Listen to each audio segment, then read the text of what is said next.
జై శ్రీరామ్. హనుమంతుడు ఇంకా రావణాసురునితో ఈ విధంగా అంటున్నాడు. నీవు చేసిన తపస్సు మొదలగు సత్కర్మల వల్ల సంపాదించిన ధర్మఫలాన్ని నీవు ఇంతవరకు అనుభవించావు. ఇక త్వరలోనే అధర్మ ఫలాన్ని అనుభవిస్తావు. జనస్థానంలో రాక్షసులందరినీ రాముడొక్కడే సంహారం చేశాడని జ్ఞాపకం తెచ్చుకో. అదే విధముగా వాలిని రాముడు ఒకే ఒక్క బాణంతో చంపివేశాడని కూడా తెలుసుకో. రాముడు సుగ్రీవుడు స్నేహితులైనారని గమనించు. నీకు మంచి ఏదో ఆలోచించు. ఓ రాజా, నీ గుర్రాలను, ఏనుగులను, నీ రథాలను, నీ లంకా పట్టణాన్ని నేను ఒక్కడిని నాశనం చేయగలను.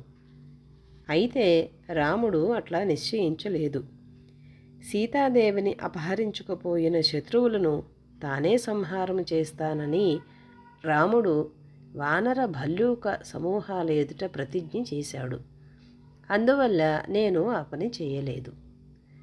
జై శ్రీరామ్.